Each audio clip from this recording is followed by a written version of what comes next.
Hello and welcome to the latest Talking Transport podcast from London Travelwatch. I'm Alex Smith. I'm Head of Campaigns and Advocacy at London Travelwatch. As London's independent watchdog, we speak up for everyone who uses public transport in and around the city and also people who walk, wheel and cycle in the capital. But what about the areas outside of London? As you may or may not know, we have a sister organisation called Transport Focus, which deals with all the places that we don't reach. And I'm very pleased today that we're going to be speaking to Alex Campbell, who is the Director of Insight and Policy at Transport Focus. It's good to see you, Alex. Thank you for joining us. Fantastic. Thank you very much for having me. So Alex, tell me a bit about yourself and also a bit about Transport Focus for people who may be less familiar with the organisation. Yeah, so Transport Focus, as you've already hinted at, is the kind of voice of the transport user outside of London. We have a slightly complicated remit, so we cover rail passengers across the whole of GB outside of London, bus services outside of London in England, and then users on the strategic road network in England. So that's motorways and the major A roads. So quite an interesting remit. We work closely with Scotland and Wales, where our remits don't quite go, but nonetheless, got quite a good relationship across the whole of the GB, I should say, not the UK, because Northern Ireland is very much not within our remit. So I joined Transport Focus last year, back in April 2025. I had to remember that now. So as you said, I'm the Director of Policy and Insight. My background is actually more recently in energy. So I spent the best part of 15 years working on climate change and decarbonisation. And then before that, around 10, 15 years, even in the tech sector, mainly in regulation of tech and also other forms of media and comms. It's really interesting because it's quite a varied career up until now. So you've been at Transport Focus for about a year, give or take. What do you think's been the most interesting thing that you've learned in that time? Have there been any surprises? Yeah, one thing that really struck me, coming from an area like climate change, where we know it's critically important to the world, we know it's going to affect individuals everywhere, but it's not quite as emotionally salient, I guess, as transport. And one thing that's really struck me is just how important it is to people's everyday lives. Now, of course, energy is important to people's everyday lives. We don't really think about it. You either get your electricity or you don't. When you don't, it's a big deal, but certainly in Britain, that's very rarely an issue.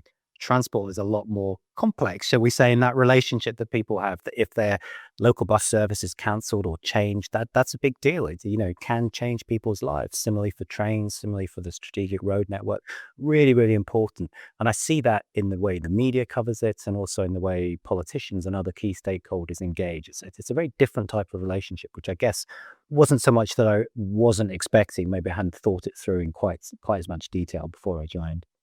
That's really interesting and can definitely relate to kind of seeing the very immediate impact it can have on people in all parts of their lives. So thank you for sharing that.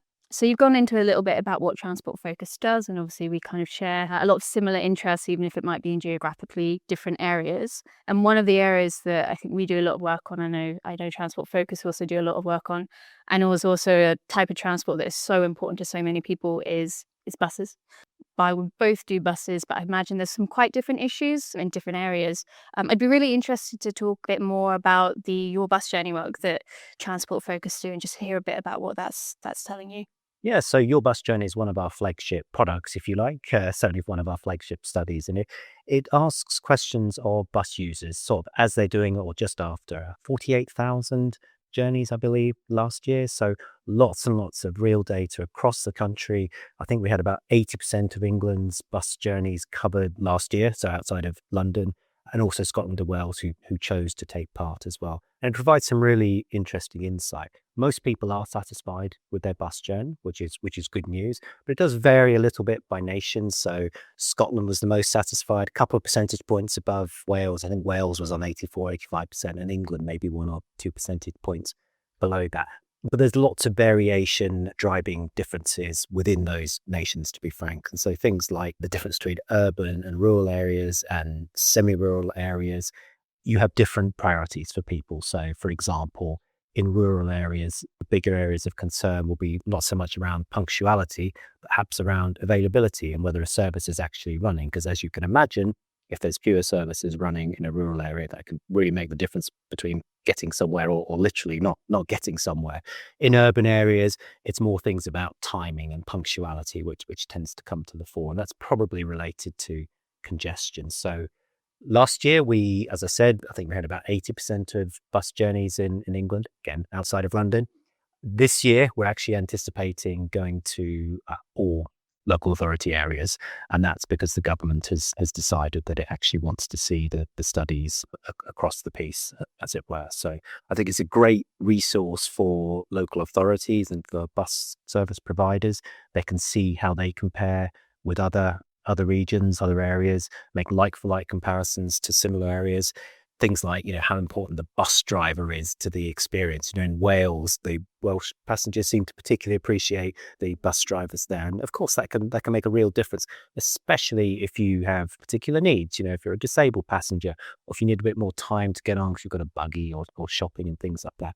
The attitude of the driver can be really important. So yeah, we find it's really useful. We find the local authorities that are taking part find the data and the information really useful, and we're looking forward to expanding it and moving on in the future. Definitely. I mean, I can speak for myself. I'm very much looking forward to seeing it as well. It's a real wealth of information there. It sounds really interesting. One of the other sort of big pieces of work that Transport focused do, and again, something I'm really interested in, is the new Rail Customer Experience Survey. And you've been heavily involved in that. Could you tell me a little bit more about that new survey and what some of the emerging findings are? Yeah, so the Rail Customer Experience Survey, really massive industry-wide study. Every operator is taking part. We're aiming for 10,000 touch points with passengers essentially a month, or a rail period to be technical. So every 4 weeks for those who aren't transport geeks. We're actually going past that at the moment. So it's proving really, really successful. It has just started. And by just started, we're a few months in now, launched late in 2025. So it's quite early to start to give definitive findings. But it asks questions like overall satisfaction with the journey, questions around value for money, was the service on time? Then also questions around the station and the train, cleanliness, personal security, which we're seeing as an increasingly important thing. So it's a bit early to start to say these are the definitive trends, because we just simply haven't done enough reports yet, had enough come through, especially to make the year-on-year trends. As I'm sure you're aware, that there are seasonal differences. During the winter, for example, it seems to be that people's satisfaction drops, quite possibly driven by drops in performance because of weather factors, which I'm sure all familiar with. You can all quote leaves on the line and stories like that. But the purpose of us being involved, so it's an industry-wide initiative, but we produce what we call the scorecards. So we will literally publish a ranking, if you like, of all the different operators, showing where they perform against those different categories that I talked about, so punctuality, value for money, and so on. We also break it down by nation and by region, and then by type of travel purpose. So we have commuter journeys, business travel journeys, and then leisure journeys. Maybe surprising, maybe not. People in the last reporting period commuters were less satisfied than leisure travelers. Still quite high numbers. We're in the mid 80s overall, but low 80s for commuters and up to 90 for leisure travelers. So there is definitely a variation there depending on the purpose of your journey.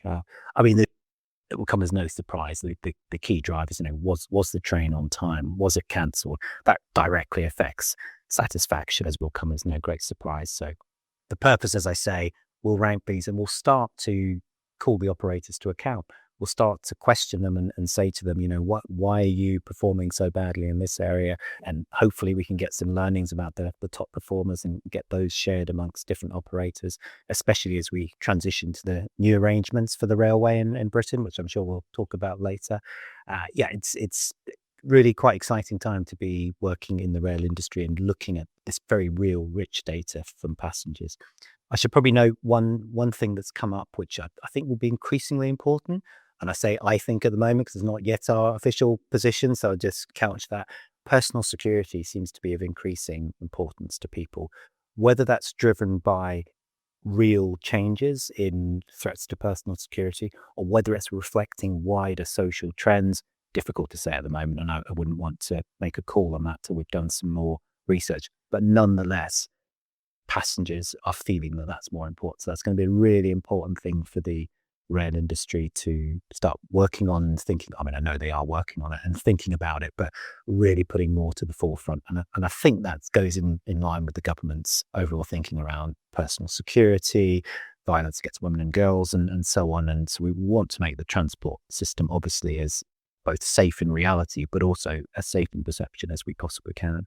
Yeah, absolutely agree. And it's interesting you pull that out. Personal security is something that London Travel Watch have done a lot of work on. I think there's an old podcast on it as well, if anyone's interested. And it's kind of echoing those findings and just how important it is to people making their everyday journeys. And as you say, there is already a lot of work being done in the industry, but I guess just making sure everyone's kind of working together and having a joined up approach, I think is really important. But yeah, be really interested to see where that goes. Just to say there's real wealth of data in there. It's all published on the transport. Yeah, so we publish the scorecards on a quarterly basis, and then we do a big set piece official statistics report every 6 months. And that's when we'll really start to challenge the operators a bit more publicly. We want to give it time to settle down in the early reports, but yeah, we'll expect to be making more and more noise about it in the future. But yeah, all available on our website. Great. I'll definitely be looking forward to that and seeing when it's published. Finally, looking ahead, there's a lot of change coming this year. It'd be great to hear your take on what's happening and what are the really important things for Transport Focus and the travelling public. Yeah, so one of the biggest things that's happening to us, and indeed the whole transport ecosystem in Britain, is the government's rail reform agenda. There's a bill going through Parliament at the moment, which is going to fundamentally change things. It's going to see the creation of an entity called GBR, so Great British Railways, which is essentially going to bring together most, not all, but most of the rail operators in Britain under one GBR nationalised entity. And that's going to be obviously a major change going back in a similar way to how things were back in the early 90s and 80s. Very different operating structure, though. So alongside that, which is obviously going to be really important and interesting for passengers, is going to be the creation of a new passenger watchdog. So we are the passenger watchdog at the moment. It's going to be created out of us. So unfortunately, the name at the moment is the new passenger watchdog. So that will change. It's surprisingly difficult to find a decent name, but yeah, watch this space on that. But the new watchdog, I say it's created out of us. So Transport Focus essentially will be morphed into it. But it will have some interesting new functions. So we're going to be taking on some responsibilities that are currently set with the regulator, the Office of Rail and Road, ORR. And that's in relation to sponsorship of the Rail Ombudsman, who deals with certain types of complaints in the rail sector, but also the setting and monitoring of certain consumer standards. So these are around things like accessibility, passenger information, delay repay, and so on. So it's going to be really exciting for us. We're working closely with ORR to make that happen, and the Rail Ombudsman. We've also got, as a result of the legislation, a new specific duty around promoting accessibility. Now, this relates to the railway, of course, in the context of this legislation, but it reflects, frankly, a much broader push that we've got internally around improving accessibility in relation to the transport sector. So as we move through the next year and into the creation of a new watchdog, we will be doing things a little bit differently, but we can showcase some of the work we've already been doing. So late last year, we put out a report on the accessibility of EV chargers on Britain's motorway and major A-road network. Really interesting findings. As I'm sure everyone is aware, EVs are deploying at pace, chargers are popping up everywhere. It's really difficult to find one that's truly accessible, that can be used by someone with particular types of disability. They can be heavy, they can be poorly lit. It can be very difficult to get a wheelchair up to the place to actually disconnect and unplug it into your car. And we put out a pretty strong report saying this wasn't acceptable. The industry really needs to up its game. So we'll be monitoring that closely, alongside looking at accessibility on bus and, of course, rail as well as we move forward. But yeah, interesting times, exciting times even. So looking forward to it. Yes, very interesting, as you say, exciting time to be working in transport, I think. Well, thank you very much for your time, Alex. It's a pleasure to speak with you.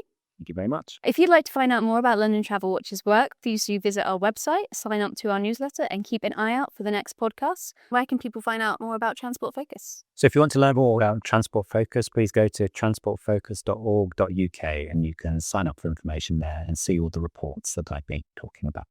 Thank you. Okay, thank you, Alex. And for now, thank you for taking the time to watch or listen to this podcast. Goodbye.